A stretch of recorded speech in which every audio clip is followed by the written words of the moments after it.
ব্ৰিজখনৰ আজি উদ্ঘাটন হ'ল কিমান টকা খৰচ হ'ল কিমান দিন সময় লাগিল কিমান দৈৰ্ঘ্যৰ ব্ৰিজখন মানে এই ব্ৰিজটো হোৱাৰ মেইন কাৰণ আছিল যিটো দীঘাৰু হোজাই ডাবলিং প্ৰজেক্টৰ এটা অন্তৰ্গত কাম এটা আছিলে আৰু ইয়াতে আপুনি দেখিব ষ্টাৰ চিমেণ্ট চাইডিং এটা লাইন গৈছে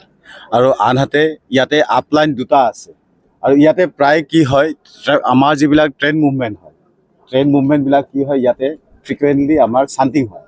আৰু আপোনালোকৰ ফ্ৰিকুৱেণ্টলি এইটো কি হয় গেটটো বন্ধ থাকিব লগা হয় সেইটো এটা মেইন উদ্দেশ্য ৰাখি আৰু লগতে ইয়াতে পবিতৰা চেংচুৰী লাইফ চেংচুৰী আছে সেইটো কানেকশ্যন কৰাৰ কাৰণে আমাৰ ৰেলৱে এইটো 2019ত এইটো প্ৰজেক্ট লৈছিলে আৰু এৰা ছাৰে অলৰেডি কৈছে যে 4.5 বছৰৰ পিছত আমাৰ এই ব্ৰিজটো হৈছে এই ব্ৰিজটো বেচিকেলি 13টা স্পান আছে ইয়াতে এইটো বষ্টিং কয় এইটো ইয়াৰ 62 মিটাৰ লেন্থ আছে আৰু বাকী কম্পজিট গাৰ্ডাৰ এটা দিয়া কম্পজিট গাৰ্ডাৰ আছিলে 12টা আছিলে ন আৰু এটা RCC স্পান আছে টোটেল ইয়াৰে লেন্থ হয় 650 মিটাৰ হয় ইয়াৰে কেৰিজৱে হয় 7.5 মিটাৰ অৰ্থাৎ দুটা জোনত গাড়ী যাব পাৰিব আৰু এইখিনি কানেকশ্যন হোৱাৰ লগে লগে ইয়াতে আমাৰ ষ্টাৰ চিমেণ্ট চাইডিঙৰ কোনো অসুবিধা নহ'ব যিকোনো ট্ৰেইনত যিকোনো মুভমেণ্টৰ আমাৰ both railway as well as আমাৰ যিটো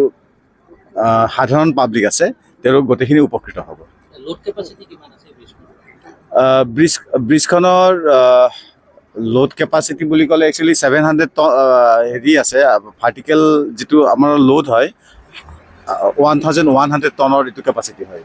কৰিব পাৰিব